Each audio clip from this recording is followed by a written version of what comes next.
Mon expérience, donc bien avant mon expérience de mort imminente, ça a été, en fait, j'étais quelqu'un, on va dire, je suis né dans une famille, dans la banlieue nantaise, en fait, une famille toute simple, hein, une famille très, très, très, très simple. Mon père était ouvrier, métallurgiste, ma mère était nourrice et gardait des enfants. J'étais dans un petit pavillon. J'ai une sœur qui a 8 ans de plus que moi. Et j'ai une vie tout à fait normale, on va dire, enfin une éducation tout à fait normale.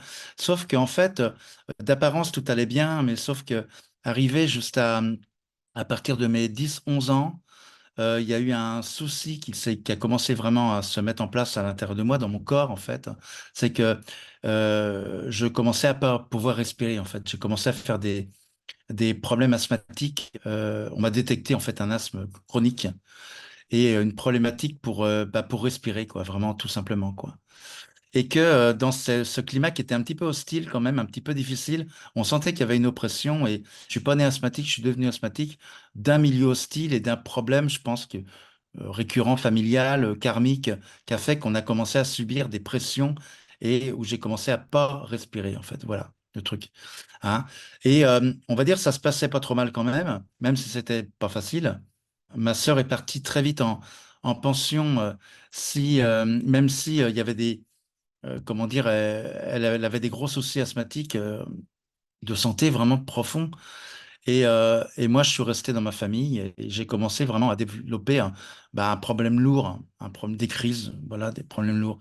Voilà, et c'était comme ça pendant toute ma jeunesse, quoi, jusqu'à l'âge de mes 16 17 ans à peu près, quoi. Ce qui s'est passé, c'est qu'en fait, je vivais avec cette maladie que tout le monde a, enfin que plein de gens ont, qui est pas banal, mais l'asthme, c'est une maladie qui est courante, hein, que beaucoup de gens ont. Là, moi, j'avais un asthme chronique qui était très lourd quand même.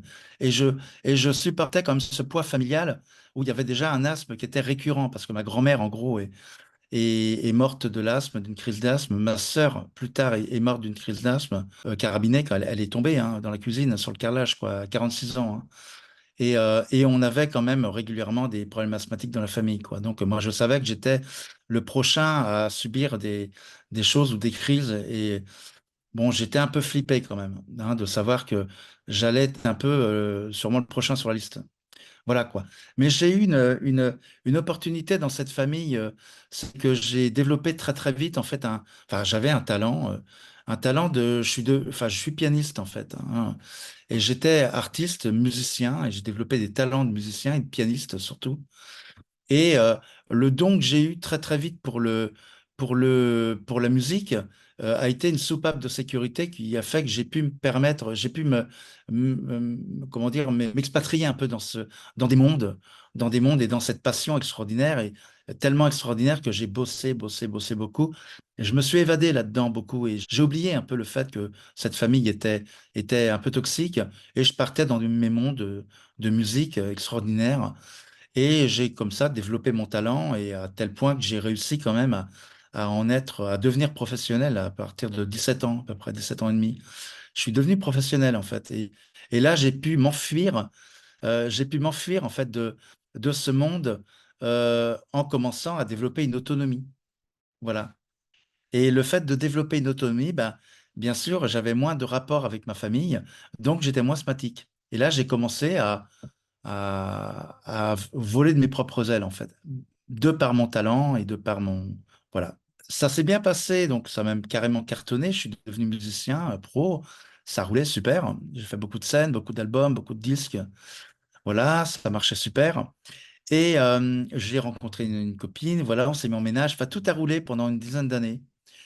Mais j'avais tout le temps l'asthme qui était un petit peu récurrent la nuit, de temps en temps, mais léger. Et un jour, il y a eu un crash, et des déclencheurs qui ont fait que j'ai fait une crise plus forte que les autres. Et j'ai retrouvé l'état dans lequel j'étais, vraiment dans les crises asthmatiques que je faisais quand j'avais eu 10, 11 ans, 12 ans, quoi. Et, euh, et là, j'ai fait ce que, en fait, quand on est asthmatique, on a peur, des fois, on a peur de la grosse crise. La crise qui fait qu'on peut y passer. On sait, quand on est asthmatique vraiment chronique, il y a un moment où on pourrait avoir la méga crise qui fait on peut en mourir, quoi. Et moi, j'ai déjà vu ça. Donc, j'ai eu très, très peur. J'ai eu très, très peur. Et quand cette crise est arrivée, évidemment, c'est arrivé quand je suis retourné chez mes parents. Et quand je suis retourné chez mes parents, dans le climat hostile, bah, mon système biologique, en fait, s'est remis à dysfonctionner, quoi, à déconner. Et là, j'ai fait la grosse crise. La grosse crise. Et c'est là qu'il s'est passé un truc et je suis parti en gros aux urgences. On pouvait plus du tout faire quoi que ce soit. Et en gros, j'ai eu en quelques heures la possibilité soit de mourir officiellement sur mon lit d'hôpital ou d'être, heureusement, il y avait encore une possibilité de me mettre sur système de machine artificielle et pour être, comment dire, réglé, récupéré par la technologie, le monde médical. Et moi, je me suis en fait, on m'a mis dans un coma clinique. Et le coma clinique a fait que je me suis retrouvé pendant environ 15 jours voilà, dans un coma clinique, quoi, sous machine artificielle. Voilà. Ça, c'est la partie vraiment, voilà.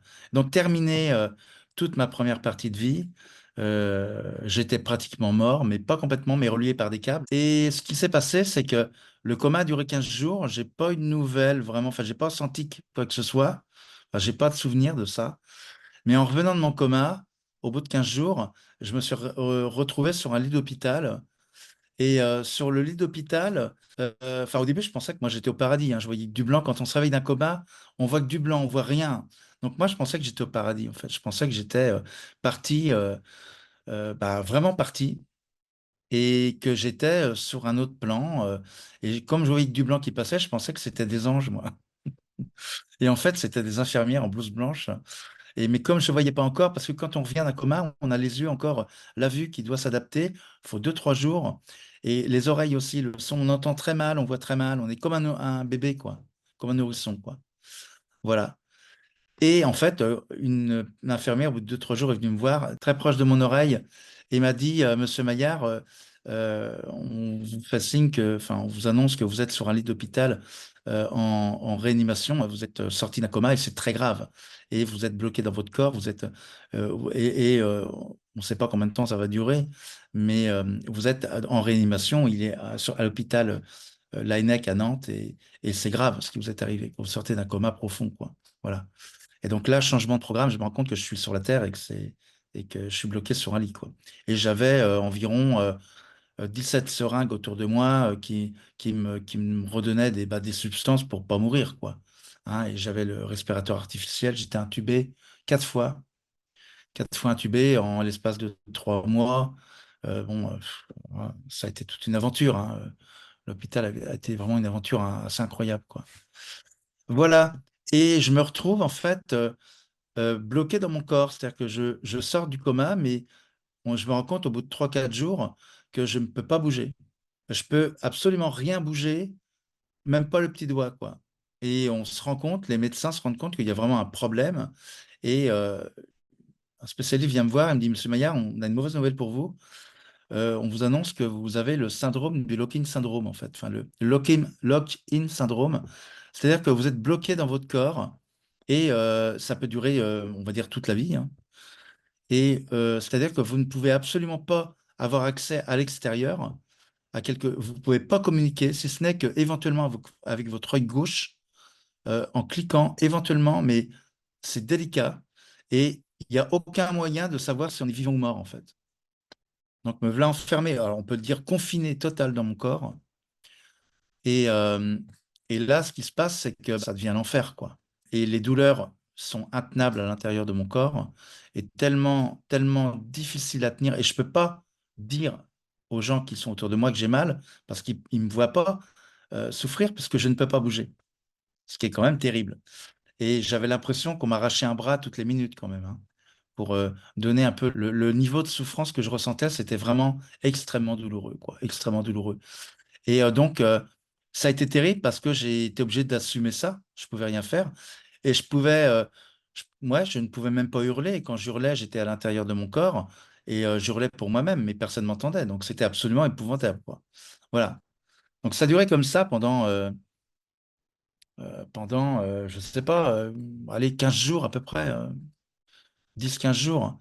J'en ai eu tellement marre. Ça a été tellement difficile qu'à un moment, j'étais assez lâche de moi-même et j'ai voulu bah, j'ai voulu partir, en fait. Je me suis dit, moi, si c'est ça la vie, si j'ai en plus une maladie comme ça qui est incurable et que je vais finir sur un lit d'hôpital toute ma vie, alors que j'avais 33 ans, 33 ans et demi, je sortais quand même d'une vie qui était plutôt super, où j'avais quand même une vie trépidante, quoi, hyper dynamique à l'extérieur. Enfin, je me vois que tout s'écroule dans ma vie, absolument tout s'écroule, et que je peux me retenir qu'à mon esprit.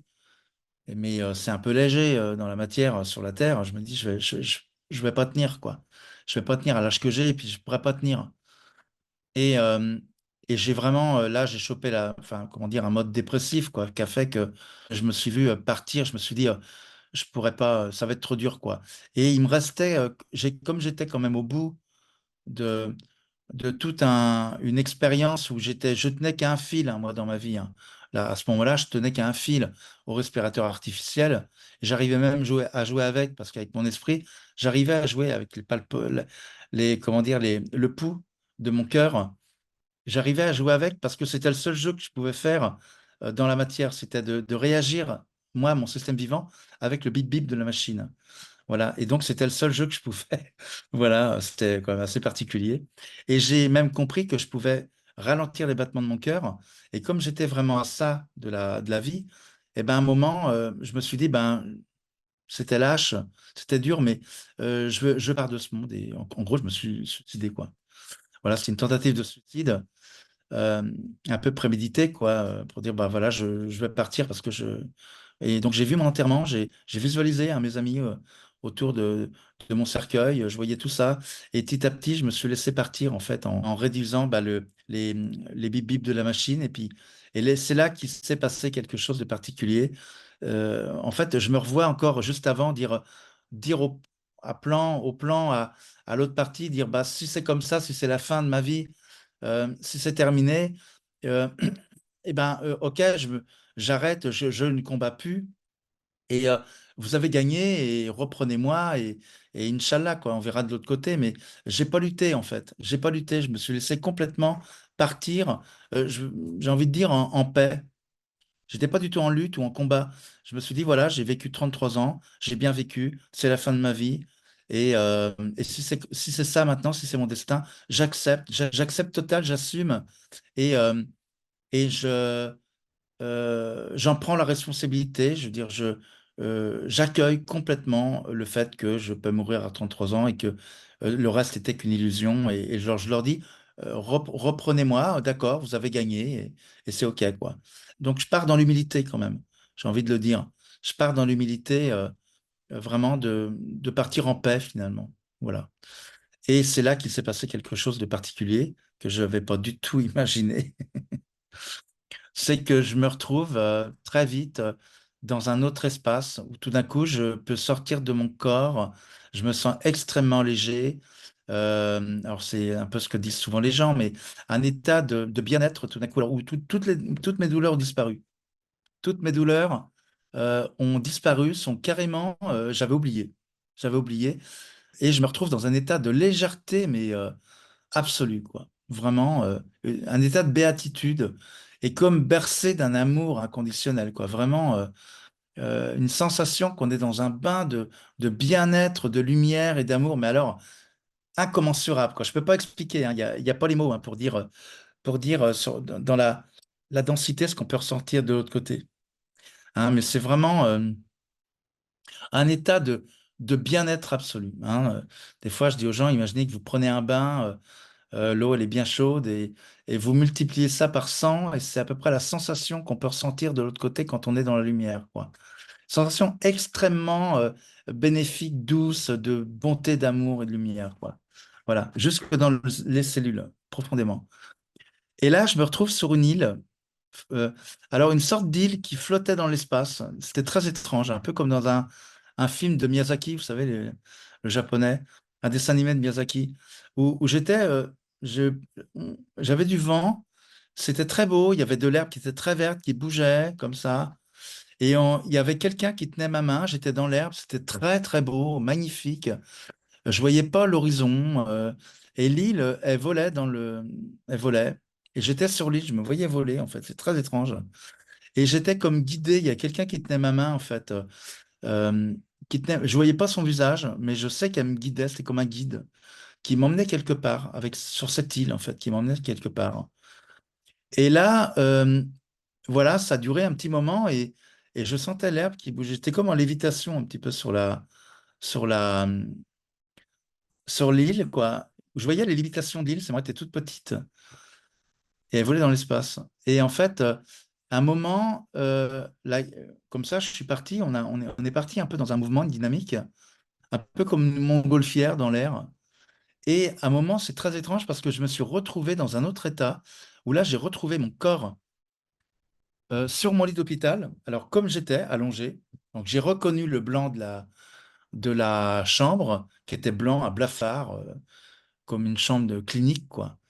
Et je me suis, j'ai senti que j'étais dans ma chambre, mais qu'il y avait quelque chose qui avait bougé et que j'étais encore dans cette dimension de sensation complètement, eh ben, de bien-être, vraiment de cette sensation d'être vraiment libéré de mon corps, en fait. Et je pouvais bouger mon corps. Alors, ce qui était bizarre, c'est que j'étais sur mon lit, mais tout d'un coup, je pouvais bouger mes bras, mes mains, mon corps, et j'avais plus de douleur du tout. Donc, je voyais bien que j'étais dans la chambre d'avant, mais qu'il y avait quelque chose qui avait bougé pour moi, quoi. Que la conscience n'était plus la même, ou l'état de conscience n'était pas le même. Et tout d'un coup, je regarde à côté de moi. Je me rappelle, j'ai tourné la tête à gauche, chose que je pouvais pas faire avant parce que j'étais bloqué dans mon corps. Et quand je tourne la tête à gauche, je vois la même chose. Je vois tout d'un coup un lit d'hôpital, alors qu'avant, il n'y en avait pas. J'étais le seul lit dans la chambre, hein. Je vois un lit d'hôpital à côté, le même que le mien, avec un personnage sur le lit. Il ressemblait à Merlin l'Enchanteur. J'ai jamais vu un personnage comme ça. C'était un personnage qui était blanc, alors un peu plus grand que moi, qui avait des cheveux qui descendaient jusqu'aux pieds, un peu comme une sorte de Léonard de Vinci ou de Merlin l'Enchanteur ou Gandalf aussi. Vous voyez, une sorte de magicien blanc comme ça, extrêmement beau et lumineux, très très lumineux. On soupçonnait qu'il avait un vêtement blanc et il avait surtout des très très grands cheveux blancs, mais qui vraiment qui descendaient jusqu'aux pieds, comme Merlin, quoi. Enfin, comme l'image qu'on a de ça. Et ce qui s'est passé, c'est que j'ai bougé ma tête et lui bougeait sa tête aussi. Et j'ai bougé mon bras et il s'est mis à bouger le même bras. Et en fait, je me suis rendu compte que c'était comme un miroir. C'est qu'en fait, quand je bougeais mon bras droit, il bougeait son bras droit. Et tout ce que je faisais, il le faisait pareil, comme ça. Vous voyez? Et je me suis rendu compte que c'était en fait une partie de moi-même, mais où j'étais dans une sorte de sas temporel, où ce personnage n'était qu'une part de mon... Je me suis rendu compte après que c'était une part de moi sur un autre plan qui était en miroir avec moi-même. Donc c'était moi, mais comme si c'était un ange qui était comme si je m'étais dédoublé et que c'était mon dédoublement qui me rendait mon image dans un miroir, quoi. Alors c'était hyper bizarre, hein, vraiment très particulier. Et donc très particulier. Et c'est là où j'ai commencé à faire, à poser des questions. Je me suis dit au début, mais c'est quoi ça? Parce que évidemment, la première intuition que j'ai eue, c'est mais c'est ça Dieu? Je me suis dit, mais je suis où? Et c'est quoi? Et moi, je me suis dit, bah, si ça se trouve, c'est ça Dieu, ce qu'on appelle Dieu, c'est ça. Puis il y a quelque chose quand même où je me disais, c'est pas ça, c'est pas ça, c'est un guide ou c'est quelque chose, ça doit être un guide lumineux, ça doit être un être, le fameux être de lumière, on parle toujours de ça. Et ce qui m'a fait quand même penser que ça devait être quelque chose comme ça au début, c'est que euh, il y a des rayons qui sortaient de son corps, mais alors des rayons comme dans les films de science-fiction, quoi. C'était vraiment mais extrêmement beau et des rayons mais très très lumineux, mais alors, chose étrange, j'étais pas ébloui par la lumière qu'il émettait. Il émettait une lumière extrêmement douce et j'étais pas du tout ébloui, alors que quand on regarde le soleil ou une lumière, une ampoule, on est ébloui. Et donc j'ai vu que j'étais aussi sur une drôle de dimension où je pouvais voir la lumière et la supporter. Donc c'est très étrange. Et en fait, j'ai commencé à poser une question. Je me suis dit, peut-être qu'il va me répondre en fait, hein. Et donc j'ai posé une question. Et bien sûr, la question que je me suis posée dans ma tête en me disant, il va peut-être me répondre comme ça, je me suis dit, mais venant d'un endroit, d'un moment où une expérience, j'avais tellement eu de souffrance enfermée dans mon corps pendant des semaines, et puis que je venais quand même d'un monde dans lequel on vit, où c'est le chaos, et je me suis dit, mais pourquoi autant de douleur, quoi? La première chose que je me suis dit, c'est pourquoi autant de douleur et pourquoi autant de souffrance, quoi? Pourquoi? Et là, il s'est mis à me répondre, et j'ai entendu le son de sa voix. Ça faisait bizarre parce qu'en fait, il parlait dans ma tête. Il parlait pas avec sa bouche, que je ne voyais pas, de toute façon, qui était caché derrière les poils, voilà. Mais il parlait dans la tête, il parlait comme un vieillard peut parler, comme on peut imaginer dans un film, comme un vieux magicien peut parler de 90 ans, voilà. Et c'était très agréable d'entendre sa voix qui me, qui me réconfortait en plus. Parce que c'était vraiment comme si c'était mon arrière grand-père qui me parlait, enfin, une part de moi, mon, ma conscience primordiale, quoi, un truc comme ça, quoi, qui parlait, quoi. Voilà. Et il me répond, et ce qui est très bizarre, je sais pas si vous avez vu Dialogue avec l'ange, ou l'ange, il est très droit, il est il est très net, il a pas d'affect, il est très brut, et quand il parle, euh, eh ben, il parle direct, quoi, il parle comme ça. Il a pas d'amour, en fait, il dit la vérité, quoi. Voilà. Et moi, quand je lui dis, mais pourquoi autant de souffrance? Pourquoi tout ça? Pourquoi la douleur? Et un peu en colère, je lui dis ça, mais pourquoi, quoi? Et il me répond, il me dit, mais c'est toi qui as choisi. Il me dit, c'est toi. Tu t'es, tu t'es autorisé le droit de vivre ça sur la terre. C'est c'est quelque chose que toi, tu as voulu expérimenter, que tu as choisi et que tu vis. Et c'est toi. Je peux rien te dire d'autre. C'est ton expérience. Et là, j'ai été un peu surpris parce que je m'attendais à à ce qu'il me donne je sais pas, un protocole ou un langage. Et il me dit non. Il me dit, tu es entièrement responsable de ce que tu fais. C'est toi qui as choisi. Et là, évidemment, changement de programme. Je me dis, mais alors, si c'est moi qui ai choisi, ça veut dire que enfin, je prends conscience quelque part, on est une forme de libre arbitre après, et on choisit les choses, et c'est nous qui décidons d'une ligne de temps ou d'un destin. Et voilà. Et moi, j'avais choisi ça. Est-ce que c'était un programme que je m'étais infligé avant? Peut-être. Ça, j'ai pas la réponse. Mais en tout cas, il a fallu que je passe par là pour vivre sûrement une transmutation, moi, cellulaire. Il a fallu que je passe par ça. Et on me l'a dit après, bien après, pour, euh, après, bien longtemps après, il y a des médiums, ils m'ont dit, mais toi, de toute façon, tu as été là pour nettoyer tout le karma de ta famille, parce que tout le monde on respirait pas dans ta famille depuis plusieurs karmas, de plusieurs générations, il y avait un souci très grave. Et toi, tu as décidé de revenir pour déjà nettoyer tout ça. Voilà. Et parce que moi, j'étais aussi asthmatique et j'avais un problème de respiration profond, et on m'a dit, de toute façon, toi, tu vas le faire pour toi, et comme tu vas transmuter, parce que les autres ont pas pu le faire ou ont pas voulu ou ont eu peur, comme la plupart des gens, ils ont peur de vivre les réelles expériences spirituelles, je dirais, parce que les expériences spirituelles sont toujours euh, sensationnelles et douloureuses. Pas dans la souffrance, mais la douleur. Aurobindo, il en parle très bien. Il y a des grands maîtres qui en parlent. Le Bouddha, il en parle aussi.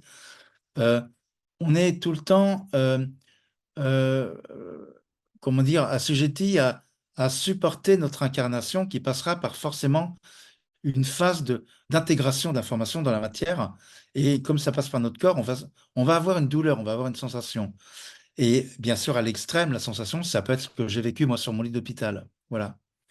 Donc moi, je l'ai vécu à l'extrême, mais j'ai vécu aussi j'ai revécu aussi tous mes karmas et ma famille et beaucoup de gens, et j'ai décidé de prendre ça et de le transmuter. Donc évidemment que ça fait un poids, on va dire, de souffrance qui était incommensurable. Mais j'ai accepté de le vivre puisque je me suis dit, enfin, de l'autre côté, c'est ce que je suis venu vivre comme expérience pour transmuter parce que j'avais autre chose à faire.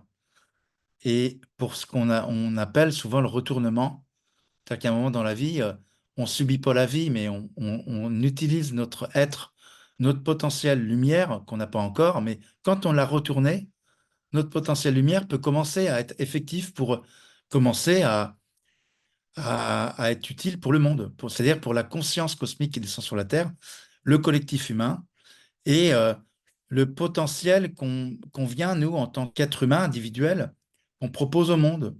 Voilà, c'est ce que tout le monde devrait faire. Mais comme on vit dans la peur, comme on vit dans la peur et qu'on vit dans le conditionnement, très peu de gens le vivent, ça. Donc les gens, ils vivent dans le conditionnement, la peur, et ils osent pas vivre, transmuter en fait leurs sensations intérieures, utiliser leur corps comme une, comment dire, un terreau d'expérience pour que l'esprit puisse transmuter en fait à l'intérieur au niveau intracellulaire. Voilà. Ce que beaucoup de sages ont fait, ou de mages ont fait, ou de euh, certaines personnes l'ont fait dans des expériences un peu mystiques. Et voilà, et moi je me retrouve à vivre ça, croyant que j'étais pas fait pour ce style d'expérience, mais quand ça m'est tombé dessus, bah, je l'ai assumé, j'ai dit ok, d'accord, j'ai compris. Et comme j'avais lu quand même un petit peu avant des écrits sacrés, j'avais fait un peu de psychologie, et je savais que c'était une possibilité pour passer d'un plan à un autre, au niveau d'un plan vibratoire à un autre, pour passer des palais, on va dire, ou des strates pour évoluer en conscience, en fait. Et la conscience ne peut que évoluer à l'intérieur de l'être humain quand elle passe par des stades comme ça d'intégration, on va dire cellulaire, et maintenant on peut dire même le mot atomique, parce que ça va être au niveau vraiment atomique qu'il va y avoir une transmutation, et l'information elle va être transmutée, et, euh, et il va y avoir vraiment quelque chose qui va alchimiser à l'intérieur du corps, et on évolue en accord avec le plan universel après, qui est là pour se servir de toi comme médiateur, en fait. Voilà. Il sert de toi comme médiateur pour lui prendre l'information et se servir de toi pour évoluer, lui. Il évolue, il évolue. Et on fait évoluer la conscience, on va dire, disons-le, je sais pas, planétaire, galactique, cosmique. Voilà. Et moi, j'étais juste un vecteur, un vecteur de... Et c'est passé par mon corps et je me suis rendu compte que j'avais pactisé, que j'avais dit oui avant, que c'était OK, que je ferais cette expérience-là, en fait. Voilà, voilà. Et il m'a dit un truc très important, donc l'être de lumière, il m'a dit un truc, euh, parce qu'à un moment, j'ai dit, mais alors je vais faire quoi maintenant? Parce que je pars de l'autre côté, je vais dans la lumière, parce que moi, j'étais entre les deux, je comprenais pas vraiment, et je me sentais bien sur la Terre, parce que j'avais une vie super, moi, sur la Terre, j'avais été quand même un peu rockstar, et je m'étais vraiment bien éclaté, je vivais très bien. Et ma vie était plutôt chouette, même malgré ma maladie, ma vie, elle était plutôt bien, je gagnais bien ma vie, j'avais une copine super, j'étais heureux, j'avais trois bagnoles, je faisais le métier que j'aimais, je vivais de ma passion et tout ça. Il me dit, maintenant, tu redescends, tu vas voir tes copains et tu vas aider tes copains, quoi. Et il me dit, maintenant, tu fais ton métier, tu fais ton boulot. Et là, je prends conscience que mon boulot, que je suis pas du tout là pour partir avec lui dans la lumière, mais je suis là pour démarrer mon travail à 33 ans, 34 ans, pour démarrer mon travail pour aider les gens de la planète, quoi. Mais il m'a dit, tu commences, tu vas aider tes potes. Il me parlait comme ça, hein. Enfin, il parlait comme moi, je parle. Bien sûr, on a le même langage. Ça, c'est une part de moi-même, c'est ma conscience quelque part. Donc, il me dit, tu vas aider tes copains, quoi. Et ta vie va commencer comme ça, tu fais ton travail, tu vas les aider, et maintenant que tu as eu l'expérience de ça, bah, tu vas l'enseigner aux autres. Voilà. Évidemment, je ne m'attendais pas à un truc comme ça. C'est après, hein, en lisant Steiner, Rudolf Steiner ou des gens comme ça, que j'ai compris que il disait la même chose, en fait, il y a très longtemps, il y a ce qu'on appelle des guides, on appelle ça des gardiens du seuil aussi, qui sont là pour te réinitialiser au moment où tu ferais une connerie. Parce que moi, j'étais pas là pour partir, j'étais là pour démarrer mon travail. Et comme j'ai voulu me foutre en l'air, on m'a dit, hop, hop, hop, toi, c'est pas l'heure du tout. On va te réinitialiser un petit coup. Et en fait, tu redescends sur Terre et tu commences ton travail. Et à partir de là, je suis redescendu donc dans mon corps, dans mon lit. Et là, j'ai ressenti toute la gravité, toutes les douleurs aussi. Alors là, c'était terrible parce que ce que j'avais oublié pendant... Le temps n'existe pas de l'autre côté, hein. Il n'y a pas de temps, donc on ne sait pas. Mais quand je suis revenu dans mon corps, j'ai senti toutes les douleurs. Et là, ça a été effroyable parce que c'était pire. J'ai senti toute la gravité comme un... Quand on rentre dans son corps, j'ai senti que j'étais étriqué là-dedans et mon esprit qui était tout limité. Et j'ai surtout recommencé à avoir mal, quoi. Et là, ça a été terrible. J'en voulais un peu à l'autre côté pour dire, mais c'est dégueulasse, quoi. Et voilà, donc pendant 3 4 jours, j'étais comme ça. J'avais un peu la colère, la haine. J'ai retrouvé l'état humain de base de la 3D, de l'humain qui est en colère, qui est pas content, qu'on veut au monde entier, qui dit, putain, c'est dégueulasse, quoi, de vivre un truc comme ça. Et en fait, 3 4 jours après, je me suis rendu compte que mais c'est la première fois que ça arrivait, je le montre comme ça, j'ai mes mains qui bougeaient pas, qui ont commencé à bouger comme ça, petit à petit. Mes doigts, un premier, deux, trois, quatre. Et puis j'ai pu bouger mes mains, comme ça, un tout petit peu. Puis après, j'ai pu bouger un petit peu la tête, le corps. Et en l'espace d'une semaine, j'ai fait une réadaptation, mais fulgurante, quoi. Ça a été vraiment. Et là, j'ai compris que l'autre partie de moi-même avec qui j'avais connecté était toujours là. Et j'étais comme, en fait, j'avais été comme gracié, guéri. Et là où j'étais condamné par la médecine allopathique, quand même, hein, j'étais vraiment condamné à rester, même pas dans un fauteuil roulant, sur un lit en végétatif, à attendre ma mort pendant 10 ou 20 ans, hein, à manger, à boire qu'une paille, hein. Et voilà. Et ça, c'était vraiment l'enfer total, quoi. C'est comme dans le film, le syndrome le scaphandre et le papillon. Je ne sais pas si vous avez vu ça, mais c'est exactement ça, en fait. On me condamnait à être comme ça, enfermé dans mon corps. Sauf que dans le scaphandre et le papillon, il est mort, hein. Moi, bah, écoute, c'est une grâce de Dieu, hein, une grâce vraiment de l'Esprit universel qui me dit maintenant, comme tu vas faire ton boulot, et ben maintenant, il y a tout qui s'est remis en marche. Mais alors, ce qui est complètement dingue, c'est qu'en l'espace de même pas une semaine, tout est reparti. Et on a pu m'intuber et j'ai commencé à respirer, ce qui était impossible, au bout de 4 intubations. Et j'ai commencé à bouger, ce qui était impossible parce que mon système nerveux était coupé, il y a tout qui était coupé. Ils ont retiré des seringues, ils ont commencé, j'ai dû avoir 3-4 seringues au lieu de 17 que j'avais à l'époque. Ils ont pu me redresser et en quelques jours, quelques semaines, je tenais ma tête droite. Alors j'ai senti la gravité, ça faisait hyper bizarre, hein, parce que quand tu sens la gravité, ma tête, elle pesait 2 tonnes, quoi. Comme un bébé. En fait, j'étais comme un bébé qui commence à réapprendre la vie, bah, comme un bébé. Sauf que j'avais 33 ans, quoi. Donc ça fait drôle de me sentir comme un bébé, mais avec la conscience d'un mec de 33 ans. C'est-à-dire que j'ai enfin senti vraiment, quand les bébés ils font comme ça avec leur tête, que c'est dur à tenir. Ben, moi, j'étais comme ça. Je dis, mais qu'est-ce que c'est dur, la gravité, quoi. Voilà. Et petit à petit, bah, j'ai récupéré du muscle. Et puis, j'ai pu commencer à marcher aussi, à faire le premier pas, comme un bébé. Le premier pas, ça a été extraordinaire parce que mon système nerveux est reparti, en fait. On m'a aidé en ergothérapie, enfin avec les kinés et tout ça.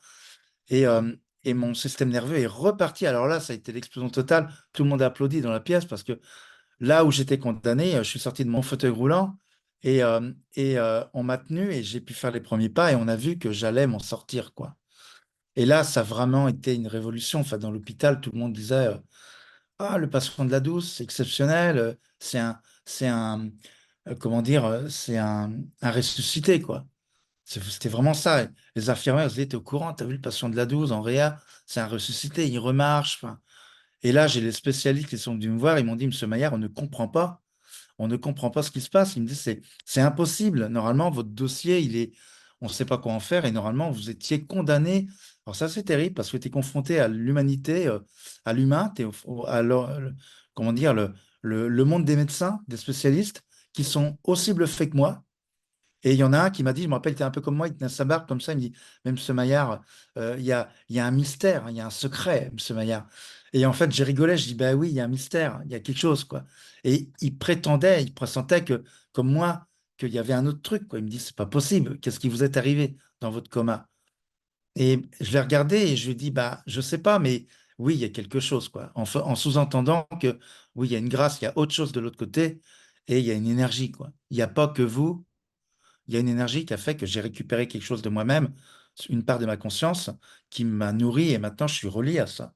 Et la reliance de ça faisait que et je l'ai toujours d'ailleurs, il n'y a pas une journée sans que je ne pense pas à mon être de lumière, que maintenant j'appelle mon double éthérique, on va dire maintenant en physique quantique. C'est mon double éthérique en fait, c'est mon autre moi dans le potentiel que j'ai créé de l'autre côté, qui a un potentiel quantique, appelons-le, et qui me permet d'avoir des informations de l'autre côté. Et moi, je peux passer d'un plan à un autre maintenant comme ça. Et régulièrement, tous les jours, on se dit coucou. Maintenant, on s'envoie des infos. Évidemment, ça paraît un peu dingue, mais quand j'entends les gens qui me disent que je suis connecté. Moi, la seule manière que je connais d'être connecté, c'est celle-là, hein. C'est d'être passé dans un plan comme ça, d'être quelque part mort pour renaître à quelque chose et récupérer cette information originale qui maintenant passe dans mon sang tous les jours et, euh, et j'ai fait la transmutation. Donc, il y a une part de moi qui est, comment dire, antigravitationnelle, je dirais. Et donc, il y a cette part-là qui est tout le temps en communication avec moi, jour et nuit. Après, moi, bien sûr, ce qui s'est passé, bon, j'ai quand même une rééducation de 6 mois. Enfin, on m'a donné 2 ans de rééducation, hein, parce que mes jambes, il a fallu 2 ans pour que je récupère mes jambes, parce que j'étais dans un état qui était terrible, hein. Moi, j'avais perdu 20 kilos. J'ai encore fait du fauteuil roulant en sortant, mais après, j'ai eu les béquilles.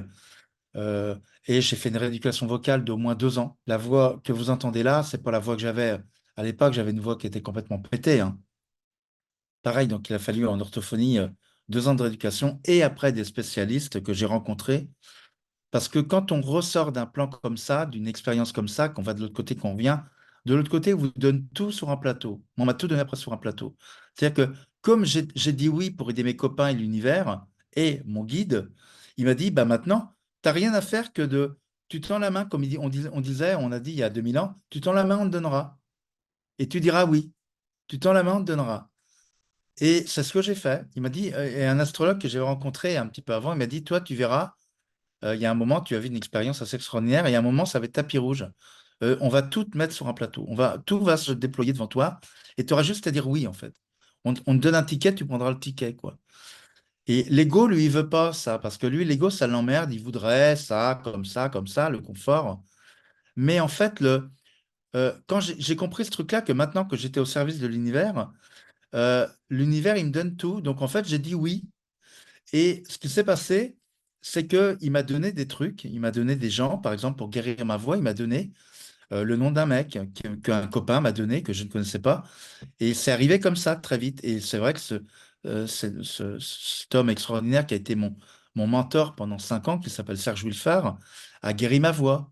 Mais c'est arrivé ce truc-là, par exemple, on m'a, euh, j'étais en musicothérapie, en formation, et j'avais une voix comme ça qui était toute abîmée, je ne pouvais pas trop parler. Et en me couchant un soir, j'ai dit, moi j'en ai marre. Je demande à mes guides comme ça, je demande à ce que ma voix soit totalement réparée et je demande à avoir la formation totale pour réparer ma voix maintenant et pour toujours. Et le lendemain, mon copain il me dit, je connais quelqu'un pour toi et il pourra t'aider pour ta voix. Et je ne savais pas. Il m'a donné un papier avec un numéro de téléphone, il dit, appelle ce mec-là. J'ai appelé ce mec-là et j'ai travaillé 5 ans avec lui et il a soigné ma voix en fait. Et on est devenus amis en plus avec Serge Wilfard. Et maintenant, j'ai même travaillé sa méthode et j'ai même amélioré la méthode et j'en parle sur mon site internet et tout ça. Et voilà quoi. Et donc en fait, après, tout m'est venu sur un plateau pour réparer, on va dire, mon véhicule. Parce que pour être bien, pour aider ses copains, il faut que le véhicule il fonctionne.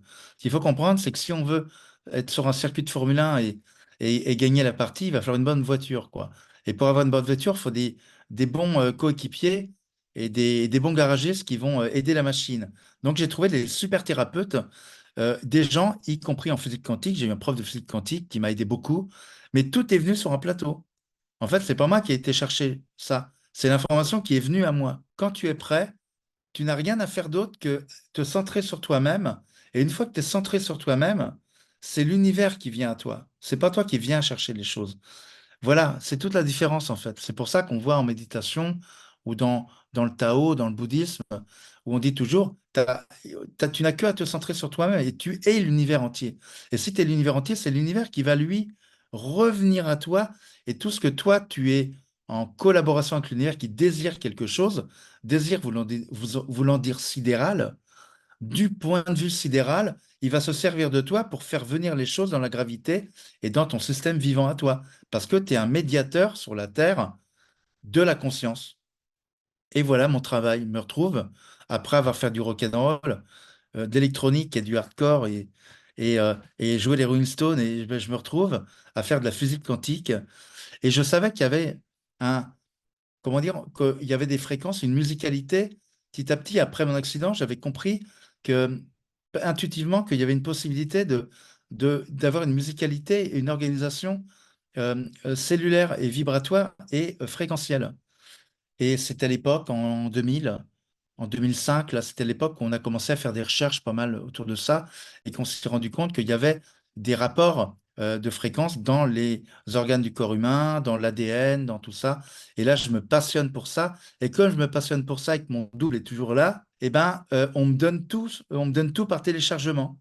Et là, dès que je veux faire quelque chose, eh ben, j'ai le téléchargement qui en général tombe très vite. Et vous savez, quand on voit les heures miroirs 12-12, 11-11, tout ça, c'est le début d'un principe d'énergie qui passe d'un plan à un autre, ce qu'on appelle les heures miroirs, justement, qui est déjà une mathématique qui fait parler la conscience d'un plan à un autre.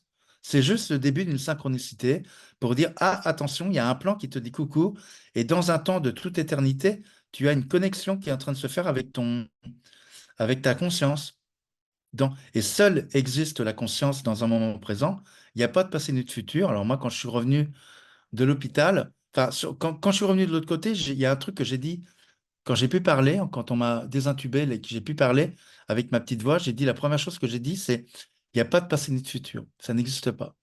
C'est un délire d'un plan 3D une belle illusion, mais ça n'existe pas. C'est un plan chronologique qu'on nous fait croire quelque part, un enfermement chronologique, ou appelons ça un temps babylonien aussi, ou ce qu'on veut, mais ça n'existe pas.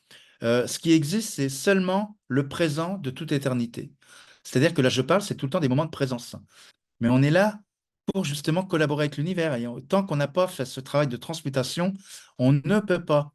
Parce que pour ça, il faut se nettoyer de nos casseroles, il faut se nettoyer de nos karmas négatifs pour faire le fameux retournement énergétique et nos démons, ce qu'on appellerait le démon avant dans l'Antiquité, le daimon, le démon, c'est-à-dire la partie négative qu'on n'a pas encore réglée, il faut la prendre en face, savoir l'accepter, la nommer, l'accueillir, parce que c'est qu'une part de nous-mêmes, notre adversaire, on va dire, notre part de nous-mêmes, qu'avant on refuse de voir et qu'on diffracte. Mais si on accepte le plan solaire et qu'on accepte de officiellement pactiser avec, et pour dire, bah, je vais retourner cette énergie négative qui n'est qu'une part de moi-même en énergie positive. Voilà. Et là, qu'est-ce qui va se passer? Eh ben, ça devient, par exemple, la colère peut devenir une énergie positive. La haine peut se retourner. La peur, surtout la peur, peut se retourner. Et il y a que deux énergies qui existent. Il y a d'un côté la peur, qu'on connaît très bien parce qu'on vit dans des mondes où il y a pratiquement que la peur qui pilote le monde, où les gens et de l'autre côté, il y a l'amour. C'est-à-dire qu'en fait, c'est la non-division. Et moi, c'est ça que j'ai senti de l'autre côté, c'est qu'il n'y a plus du tout de division. Et quand il n'y a plus de division, ben, on est tous un seul et même être quelque part, mais séparés dans l'illusion on est deux personnes différentes, mais en fait, pas vraiment. J'ai écrit un bouquin, voilà, qui s'appelle Le l'EMI, l'expérience extraordinaire d'un humain ordinaire, où j'explique tout ça en détail. C'est toute ma biographie jusqu'à maintenant, en fait. J'explique comment je suis né, mon expérience de l'autre côté, en détail, comme dans un livre, on peut vraiment résumer aussi tout ça. Me voilà maintenant à faire le plus beau métier qui existe au monde, c'est-à-dire d'accorder la machine humaine, quoi, en fait. Quelque part, c'est chouette, quoi. Donc maintenant, je reçois des gens en cabinet qui veulent Ils me disent, je voudrais un réaccordage, en fait. Et on peut raccorder la part gravitationnelle, donc quand vraiment il y a des soucis, des problèmes corporels, mais il y a aussi la part spirituelle. Et en fait, c'est en réaccordant les deux parties qu'il va se passer quelque chose. Et là, on fait vraiment une expansion spirituelle, quoi. Voilà, en fait, c'est ça, moi, je dirais mon. C'est pas un job, c'est un peu comme une mission, quoi. C'est pas un métier, enfin, c'est plutôt j'œuvre pour l'univers. Mais moi, en revenant, j'ai décidé, pactisé, j'ai dit, moi, de toute façon, je dis oui pour aider mes congénères, pour aider mes amis, en fait. En tant qu'humain, je veux aider les autres. Voilà. Et il n'y a rien d'autre à faire, si ce n'est que de le faire toujours dans l'amour et jamais dans la peur, toujours dans l'amour. Toujours faire ça dans l'amour et la gratitude, en accord avec l'univers. C'est lui après qui te donne, c'est l'univers, la banque.